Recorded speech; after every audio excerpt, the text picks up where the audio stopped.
धन्यवाद सर। ऊर्जा विभाग और नगर विकास विभाग के कुल 5 प्रस्ताव थे। पहले मैं ऊर्जा का जो एक प्रस्ताव था उसकी बात कर देता हूँ। विद्युत निरीक्षक, आपने शब्द सुना होगा, विद्युत सुरक्षा निदेशालय जो हमारा है, उसमें नियमावली बनाने का विषय था। भारत सरकार ने इलेक्ट्रिसिटी एक्ट 2003 पास किया हुआ है, विद्युत अधिनियम। उसके तहत भारत सरकार ने अपनी नियमावली बना दिया। उसमें इलेक्ट्रिकल इंस्पेक्शन के सारे प्रावधान उसमें आते हैं। उसी के क्रम में राज्य सरकार को भी उसकी नियमावली बनाना अपेक्षित था।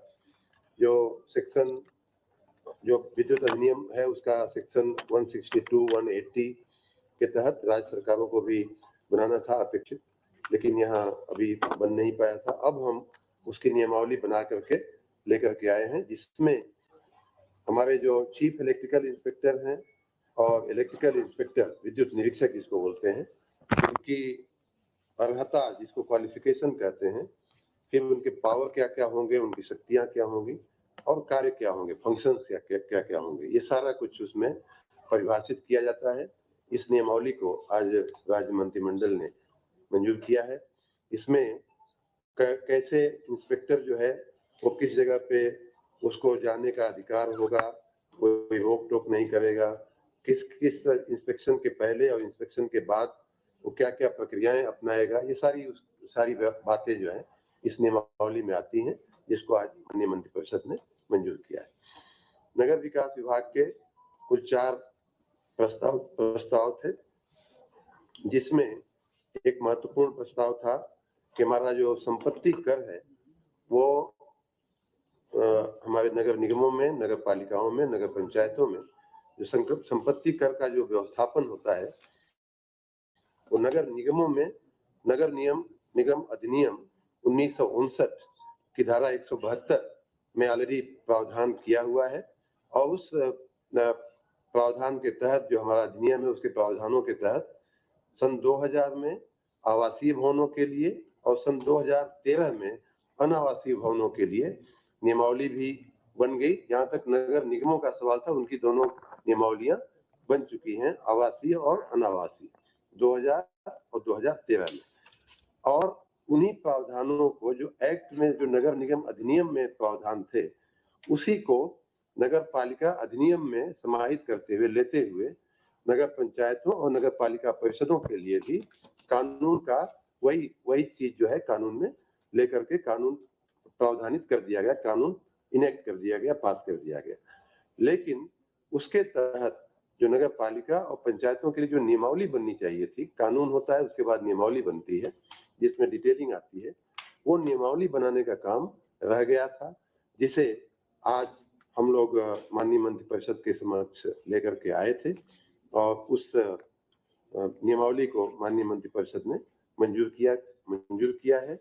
इसमें कैसे कैलकुलेशन होंगे, कैसे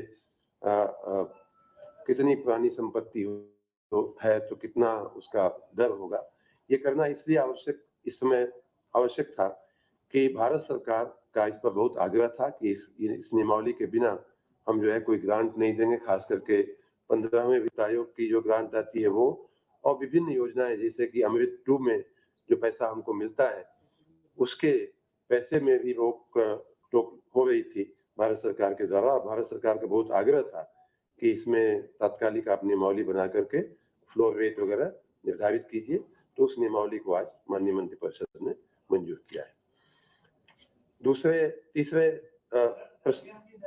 नगर निगम की नियमावली सन 2000 आवासीय भवनों के लिए और 2013 में अनावासीय भवनों के लिए ऑलरेडी प्रख्यापित हो चुकी थी, और नगर नियम का जो कानून था वही नगर पालिका अधिनियम में भी ले लिया गया, लेकिन उसके तहत जो नगर पालिकाओं और पंचायतों के लिए जो नियम बनने चाहिए थे वो नहीं बने थे, वो आप लेकर के आए।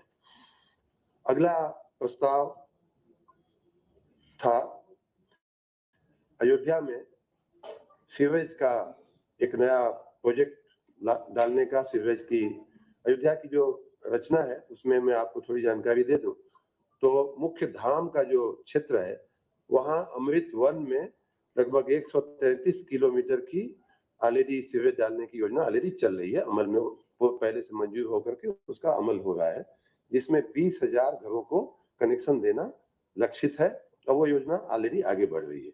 लेकिन उसके थोड़ा बाहर का जो विस्तार था, जिसको कैंट एरिया, जो लोग अयोध्या से परिचित है, कैंट एरिया वगैरह उदाहरण के रूप में, वहां सीवरेज की व्यवस्था नहीं थी, तो उसको व्यवस्था करने के लिए 351 करोड़ रुपए की योजना अमृत 2 में लेकर के हम आए थे और जिसको आज माननीय। नमस्कार साथियों, स्वागत है आप सभी का आज किस नई वीडियो में। ये वीडियो आप सभी शिक्षा मित्र साथियों के लिए बेहद ही महत्वपूर्ण होने वाली है। साथियों, इस वीडियो के माध्यम से आप सभी को हाल ही के अंदर की एक महत्वपूर्ण सूचना, दरअसल अगर हम बात करें अस्थायीकरण को लेकर सरकार की वास्तविक जो मंशा है, उस मंशा के ऊपर रिसेंट में ही आपकी कुछ नेतृत्वकर्ताओं के द्वारा कुछ जानकारियां दी गई हैं। वो जानकारियां आगे प्रॉपर तरीके से आपको वीडियो में देंगे। सभी साथी वीडियो को पूरा देखें। चैनल को अभी तक आपने सब्सक्राइब नहीं किया है, सब्सक्राइब भी कर लें। अब चलते हैं अपडेट पर। परिषद ने मंजूरी दिया है। इस योजना के कार्यान्वयन से लगभग 28,000 एग्जैक्ट फिगर है, 27,928 घरों को सीवरेज का कनेक्शन दिया जा सकेगा।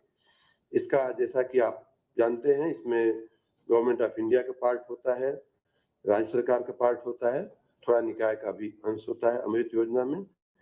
और अगला जो प्रस्ताव है उसी में सुधार के लिए हमारे प्रस्ताव थे, उसको भी मैं बता देता हूँ। तो ये तो अयोध्या की बात होगी। 351 करोड़ रुपए से के खर्च से 351.40 करोड़ रुपए के खर्च से 28,000 घरों को सीवरेज कनेक्शन देने के लिए योजना को आज मंत्रिपरिषद ने मंजूरी दी है। उसमें कैंट का भाग विशेष रूप से आता है। फर्स्ट फेज का, जैसा मैंने बताया कि 133 किलोमीटर की योजना ऑलरेडी अमल में है, अमल उसका शुरू हो गया है। ये एडिशनल है, ये उसके अतिरिक्त है, ये दूसरी योजना है। हाँ, एसटीपी भी बनेगा, बिल्कुल बनेगा। उसमें बहुत सारे काम उसमें होने हैं, और आपको डिटेल चाहिए तो मैं उसमें दे भी सकता हूँ। घरों का कनेक्शन है, फिर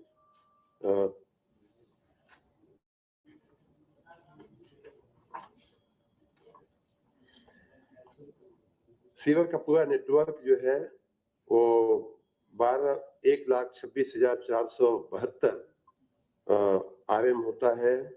फिर सीवर के गृह कनेक्शन जो हमने बताया 27,928 घरों को कनेक्शन देना है।